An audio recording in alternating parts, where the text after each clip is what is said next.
What's happening, party people? Still in Chicago, still working on Sebastian's car. Man, Alex said he's trying to squeeze 8 months of repairs and maintenance in 4 days. So that's where we're at. Did not get the turbo in yesterday, did get it ordered. Hopefully, it'll be here today, tomorrow at the latest. So we get that car off Alex's rack. Now, I got a lot more stuff to do today, so he's probably got 2, 3 more days worth of stuff to do. So we're going to be doing that. In today's video, I was installing a doorbell camera at our residence. And then I went and serviced the AC on Lemonade. Helped Matt check out his electrical issues on his car. Wasn't charging. It just blew out the voltage regulator. You know, voltage regulator have those brushes on them. They wear down. It got to where that thing wasn't charging at all.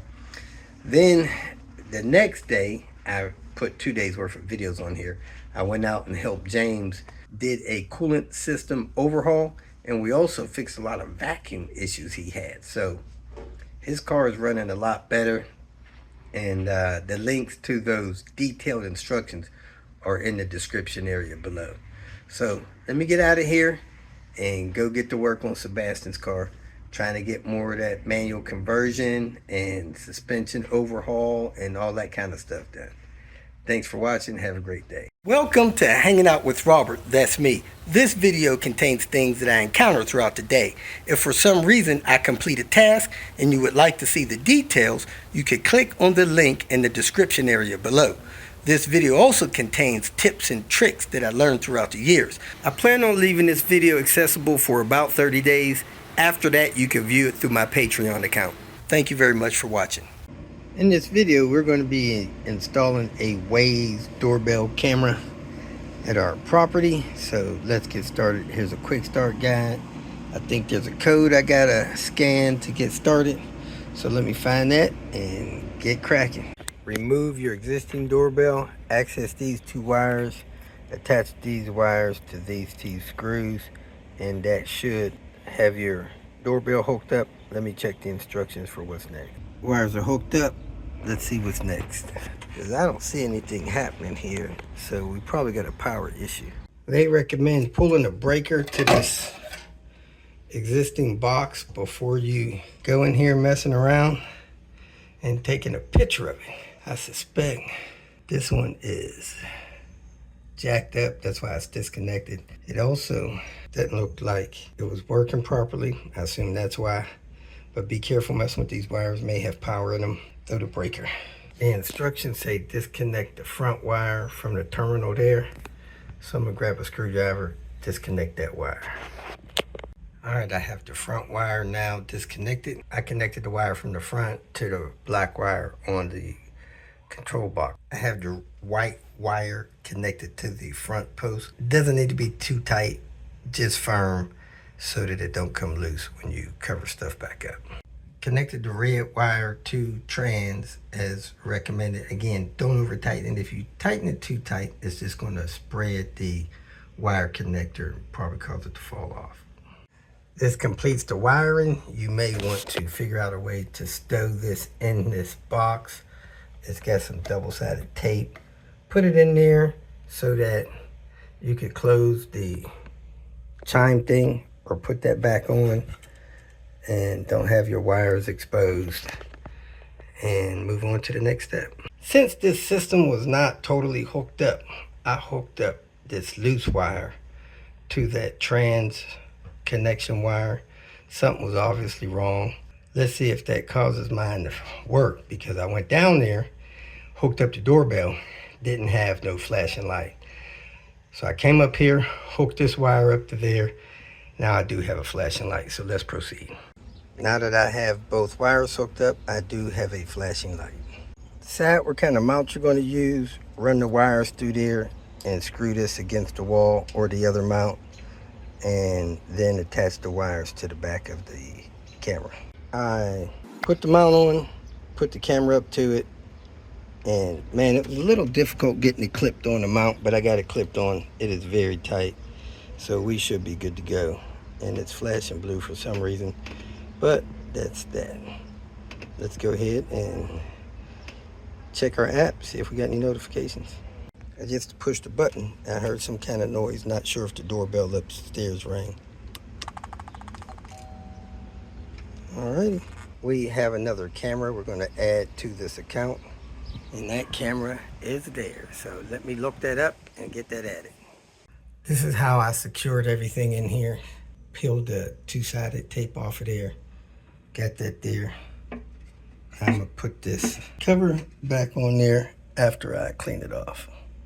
Beautiful summer day with Mita at Matt's place. We're going to check out what's going on with this battery and charging system and all that. Car is if you want. Yeah, that's good. Dang, who wrapped that? That's sweet. Says the battery's good. We're going to throw it in, fire it up, and test the alternator with this thing. Kicking off the Tinker Day. We're going to start with servicing the AC on Lemonade because it is not engaging. Looks like it's got a big gap in that compressor too.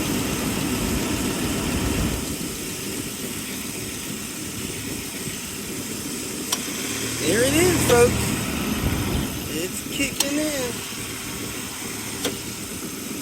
I'm going to dump this whole can in here. Hadn't been serviced in a couple weeks. It takes 2 days to need service again. Stays engaged for about 20 seconds, which is kind of strange, but probably a little under service, so I'm going to leave it there. We'll make a decision on that tonight. We are here with James S70T5. His car needs a coolant system workup. Now, I've replaced the heater core, but I think that thing is leaking. May have pinched the gaskets. He's got minor leaks in several places under the hood. So we're going to replace a bunch of hoses, get this thing sealed up so he can quit losing coolant in his floor and not have to top this up. No more coolant roulette for James. Let's get this thing turned around, get the hood open, and get to cracking. Time's a wasting. Pop open the hood. James didn't even get a cap on there. He tired of taking the cap off to fill this thing up. It's got one of those radiators with the twist out plug, so I gotta grab my pliers and start draining it. This car was in an accident and the radiator was repaired, the mount on the passenger side, but it has broken the repair and it's hanging down about an inch. Pretty good. Hey, if you see James, tell him I need a kitchen trash bag. All right. So it's hanging down. If the other one breaks, You got a kitchen bag on there? you'll I got a big one here. Will that work? up. Yeah, that'll work. Thanks. Need it open? And no, I'm all right. And if the other one breaks, it's going to be falling down, then you'll have an issue with it being in danger of hitting something. It's been scraping there, but you don't want it to bust that open. Man, this thing is due a vacuum line to the purge valve. Look at that thing. It is sheared smooth off, so I'm going to put a new vacuum line on that. The rad is out. Time to unbox the new one with a lifetime guarantee from FCP. Not sure how long this has been going on, or if it's a good or bad thing, but Melee and Bear is on the same label. The radiator is secure and the transmission lines are too. Next step, fan mod, then hook up the rest of this stuff. That line is leaking so bad, it's got all kind of coolant down there. It is nasty. So we're gonna replace that. I don't think we have the one for the bottom of the barrel, but I'll check that too. And James did find the spare cap, even though it's gray. The fan mod is complete. Now I gotta get these heater hoses, the firewall junction, and the heater core. Supposed to be doing all that within an hour. Doubt that's gonna happen. So hopefully I'll be out of here by 7. It is 5:06. So let me go inside and pop that heater core out because that thing is leaking in the floor. And it does look like this firewall junction might be leaking a little bit, but let me get a closer look at it. The bottom of this heater core is dry, so the heater core is not leaking. But this floor keeps getting wet, unless it's just never dried. It's coming in from somewhere else, like that firewall junction. So we're gonna take this out and replace that firewall junction. Just get with it. Hoses did not come out of the firewall friendly. They broke, both of them. Couldn't get them out, but they were yellow. Usually they're more of a cream color. We're getting ready to do the DO88 hose conversion mod, so let me get to cutting off those sleeves so I could get those connections onto the new hoses. That looks like the perfect cut, barely into the hose, up to that collar. Break that piece loose with the screwdriver, and that thing is angled like that. So let's get ready to put it on the new hose. One down. See that clamp is on there nice and tight. One to go. We'll time this. Didn't have the good strong Volvo clamp, so I double clamped this one with the little cheap worm clamps. I single clamped that one with a pretty good clamp. I am ready to go back on. Let's get that firewall junction replaced. DO88 heater hoses installed. We are cooking with grease. Gotta put this intake tube on. However, this intake tube has got issues of its own. See there? This thing is severely damaged. This could let dirt into your intake, wear out your engine. Probably is a metered air leak along with that busted hose, so I'm gonna have to find James one of these. Oops, had a little session without gloves. Let me clean my hand and get some gloves on. But I do have the turbo tube on, vacuum lines hooked up. Get ready to hook them up to here, drop the air box in, then drop this fan stuff in, then go inside and hook up the heater core. The only hose I'll have left is that ugly one right there.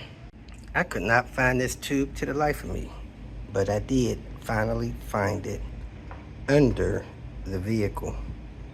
This goes from the fuel pressure regulator to the air intake tube. Not sure why, but we gotta fix it. It's broke off. Goes from that nipple on the air tube to this tube. I can't really see it. That comes up off of the crossover coolant pipe. There's a little hose broke off there. Really can't see it, but it's there. Tiny little line. See if we can zoom in on it. Right there. I gotta get it. As much as I hate it to, I had to pull that intake tube back off so that I can get it there. Stupid hose with that clamp on there. There's no way I could do it with that intake tube on and the PCV tube laying down on it. So let me get that off of there and put a new hose on it. Everything's together. Time to fill up the fluid, clean up my mess, and get out of here after I leak check the heater core. So that's the coolant right there. It's got a mess in it, so I'm going to grab a strainer, put it on top of the bottle, and I'm going to use this water bottle I just cut, and I'm going to scoop coolant out of there until it's low enough where I can pour it in there. So let me go grab the strainer. Let me start scooping it out, pouring it in there until I get all that I can in there. We got as much coolant as I could get in there. I'm gonna wipe it up, go underneath, see if I got any leaks, and pick up as much as I can, fire this thing up, and start my leak check. Leak check looks good, car's running smooth. We're done for tonight. That's it. Hopefully James' car will be coolant leak free and running smooth as a Singer sewing machine after fixing those vacuum leaks. And you gotta go in every once in a while and replace those rotted out vacuum lines. Probably every 10 years. Should be good. You put good quality lines in there. But man, I didn't realize he had so many rotted out vacuum lines and stuff. So gonna try to find a turbo inlet tube for him, so he'll be good to go for a while. Just try to do my best and my part in helping these folks with these old Volvos, keep them on the road. So thanks for watching. Have a great day.